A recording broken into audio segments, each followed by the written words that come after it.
Hello, my name is Henry, and I'm here to talk about the Psychedelic Information Exchange. It's a research project that I worked on over the last 6 months, and it encompasses what I call the four pillars of success in the psychedelic rollout: safety, effectiveness, access, and equity. And through our conversation today, I hope to impress and inspire the need for us to have a shared data language at the technology level to de risk for everybody involved and to improve the probability of success. Before we dive in, let's start with a visualization exercise. If you could please close your eyes for just a moment and imagine it's a warm Tuesday morning in February 2030. You have your favorite warm beverage wrapped, your hands wrapped around it. You're in your favorite seating location for reading, and you open your eyes and you see this report on your desk: psychedelic rollout, unparalleled success. You almost roll your eyes. I mean, there's so much hype in the industry, yet another thing that's just over the top.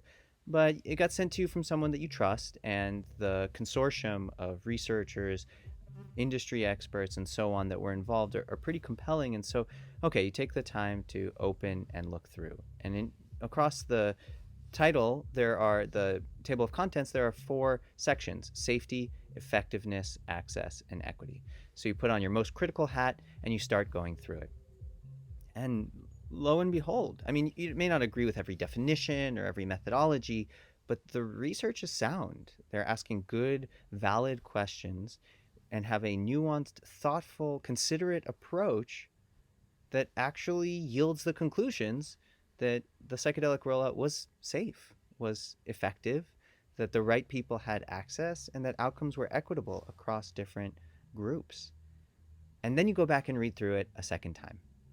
And this time through the lens of compassion and care. And now that some of the skepticism can be held back, how many people were helped? How many communities, how many relationships were uplifted as we figured out how to use this tool, psychedelic assisted treatments and psychedelic assisted experiences, for the better? And we're doing it safely and effectively. This is the exact question that I asked almost 20 industry experts across the last 6 months. And so I'll ask it for you. What needs to be in that report? What do you need to see in there to trust that the psychedelic rollout was an unparalleled success, that it was safe and effective, that people had access and equity? And how do we work our way backwards from that future state, which I wholeheartedly believe is true, to what we need to implement today? That's what we're going to be talking about in this conversation. A little bit about me before. I have a background in data, technology, and entrepreneurship, startups. I did a stint working for a healthcare company doing healthcare information exchange. My project was largely around the opioid pandemic in Colorado and how to create reports and systems to prevent people from double dipping on opioids. I then, for 6 years, ran a enterprise analytics software called Cannabis Big Data in the cannabis industry. And more recently, at my Sloan Fellowship at the Graduate School of Business at Stanford, I worked on a project focused on the intersection of technology, mental health, and to some degree psychedelics. And the focus being, how can data and technology support the entire industry, all of the key players, to create a more successful rollout? And that's what we'll be talking about today. Some wayposts on our journey, thinking about why now, why is it a particularly compelling time to think about and talk about this now? The four pillars of success that I mentioned earlier: safety, effectiveness, access, and equity. Who's involved in the ecosystem and how can we align their incentives? And then also, what can we learn from the trials and tribulations in sharing data in healthcare and in the cannabis industry? And I wrap out with a call to action for everybody involved, how we can band together and create a psychedelic information exchange that supports, first and foremost, the patients and participants involved in these psychedelic assisted treatments and experiences, but more globally, the entire industry and all the stakeholders in the industry. I think right now is a very inspiring but also trepidatious time. We've got what I'm calling the adult use model, pioneered in Oregon with legislation. It's still licensed. There's still licensed care professionals, but there's no medical need and there's no prescription script that must be written. And then separately, there's the MAPS model, which goes through traditional insurance, doctors, prescribers, and so on. So there's the medical model and the adult use model, and both of these will be coming online in the next 1 to 3 years.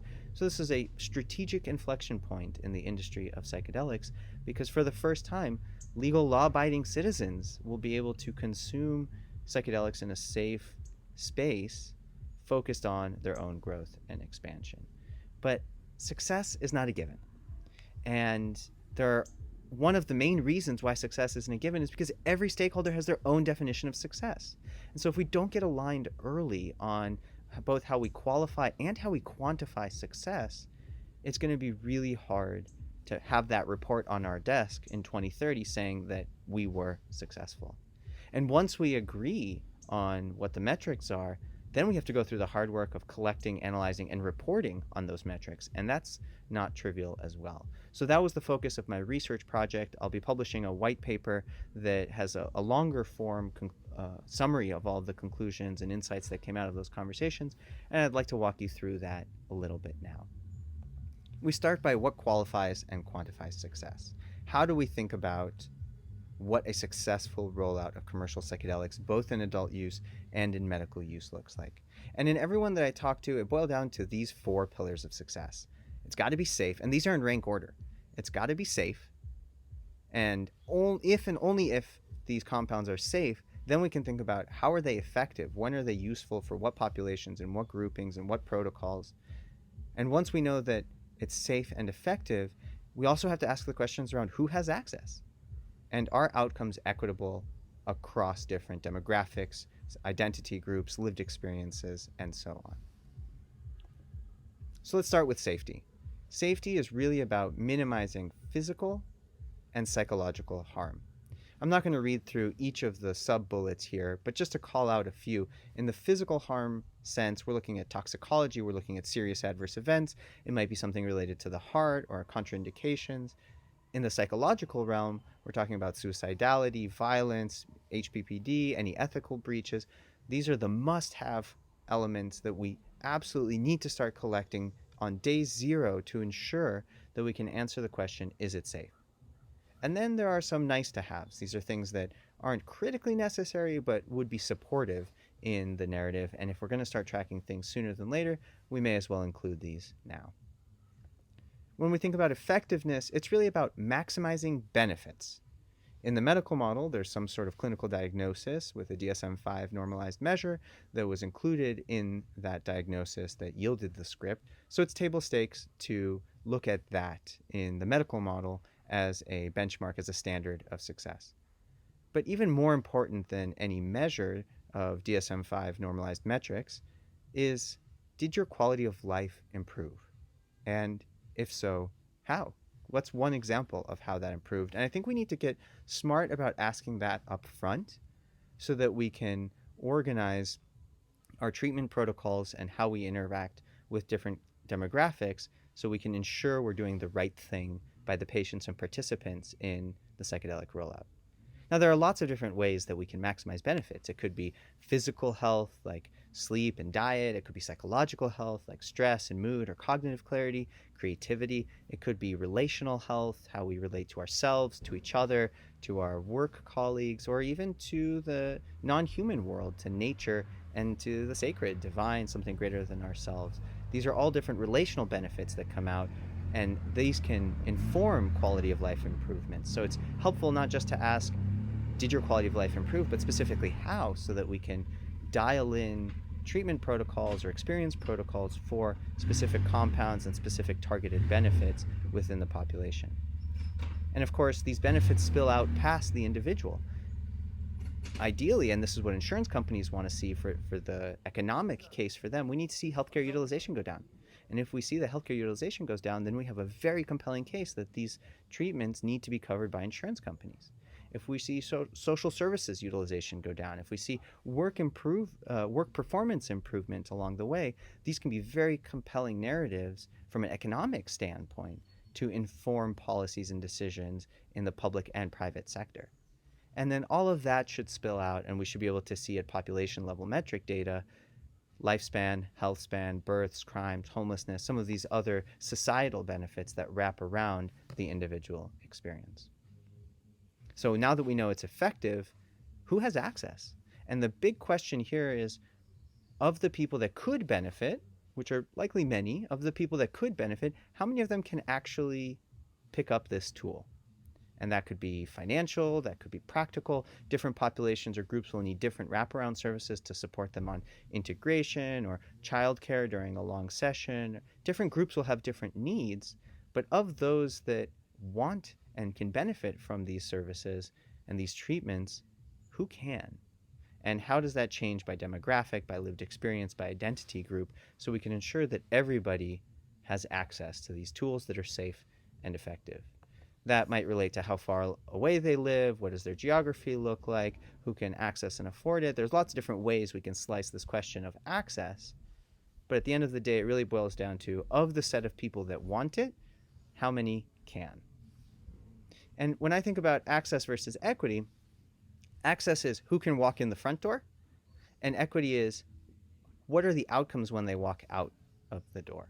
Are these outcomes consistent across different groups, whether that's lived experience, identity, racial, ethnic, whatever the case may be?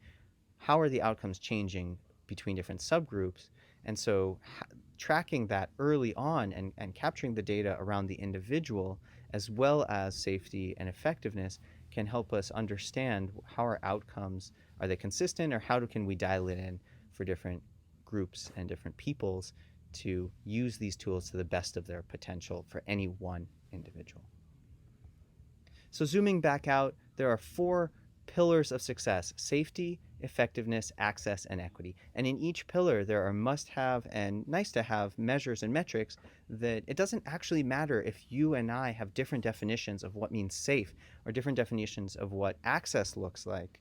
As long as we have the data in a centralized, normalized way that you and I can both ask our respective definitions of the raw data, then we can have a very diligent and comprehensive conversation around, was the rollout a success, and what does that look like for different groups and different individuals? That leads us to thinking about, who are these groups and who are these individuals and what different definitions may they have? I think about the patient or participant at the very core. We have to put them at the center of all of this. And then we can think about upstream and downstream. Upstream is everybody involved in the care delivery, from the outer band of money, funders, investors, philanthropists, insurance companies and payers, whether that's nonprofits or regulators and policymakers. They're on the outer shell of impact and driving the industry. Then we go one level in. There are the trainers that are working with the care providers and getting them licensure. There are researchers that are pioneering different compounds and care protocols. And then, of course, there are the entrepreneurs, whether they're making hardware or software or services to support the picks and shovels underneath the care delivery ecosystem. And those are the closest to the patient or participant. That's the doctors, the therapists, the integration specialists, the paraprofessionals, everybody involved in directly interfacing with, working with the patient or participant in their psychedelic-assisted treatment or psychedelic-assisted experiences. Then downstream are the potential benefactors, or those who would see the positive or any impact of these treatments.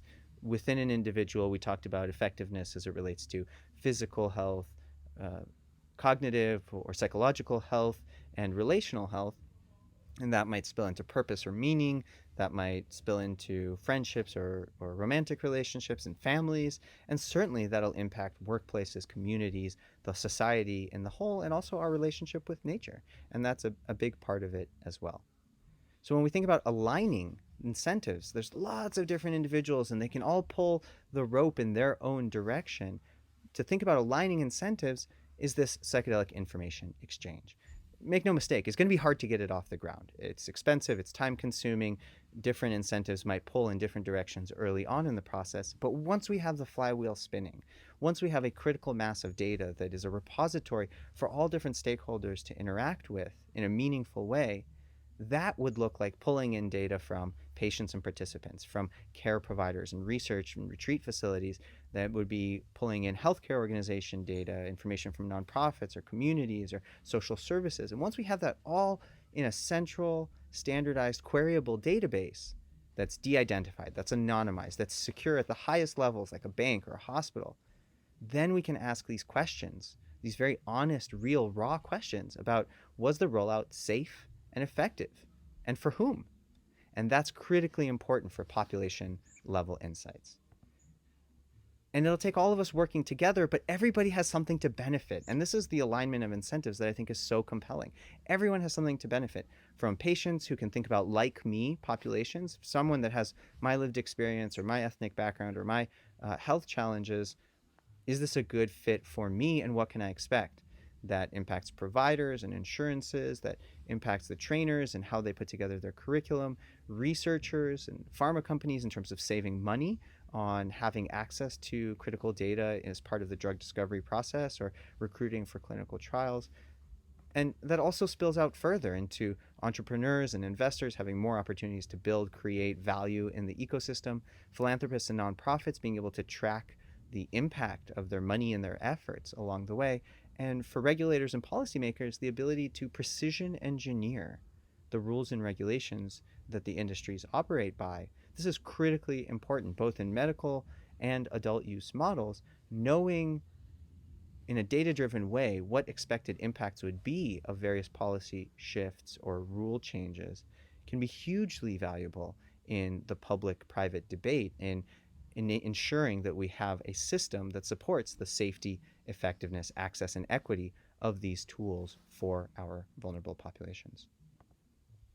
So there's some lessons we can learn from healthcare and cannabis along the way. I spent some time working with a healthcare information exchange based out of Colorado. This is an image from the California state HIE. The main takeaway here is that it's a huge headache integrating data across all these ecosystems that grew up in silos and don't really talk to each other. And even though there is a data standard now, FHIR or HL7 before that, even still, it's super complicated and really hard. So the sooner that we can agree on the metrics, the sooner we can agree as an industry on what's important to discuss and consider as part of the success of the rollout, will only benefit everybody along the way. And if we can agree on that sooner than later, then that's a huge benefit.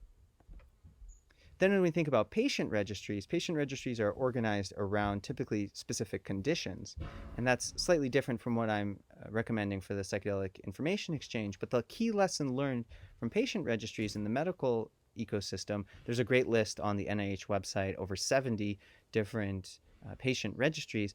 And the key learning here is that there are lots of different funding models and organizational models of who owns collecting, organizing, analyzing, de-identifying, and ultimately reporting on this data to various stakeholders in the ecosystem.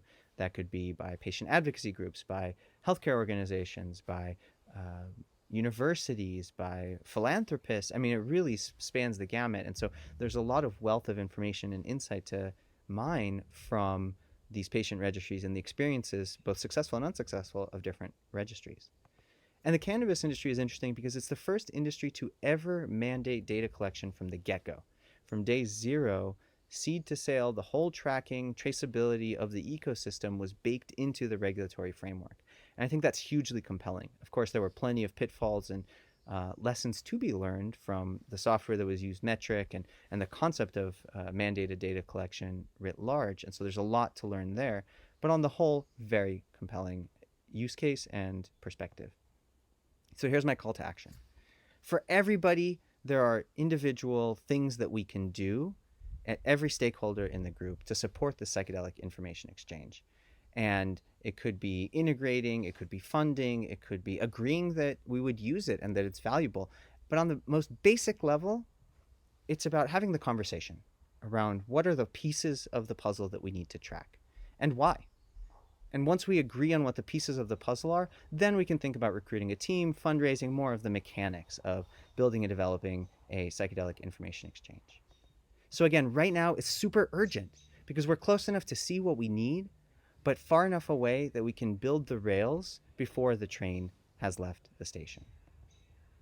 I'm going to be publishing a white paper on all of my findings and conversation around this. You can reach out to me at henry.finkelstein@stanford.edu. And I want to close out briefly coming back to our visualization exercise. You have this report on your desk. You feel comfortable sending it to any doctor, legislator, regulator, any skeptic in your world, what does it take to get there? What information do we need to collect for you to believe the conclusion that the psychedelic rollout was an unparalleled success? And if you can believe that with me, and I wholeheartedly believe it's true, what do we need to do today to get there tomorrow? Thank you.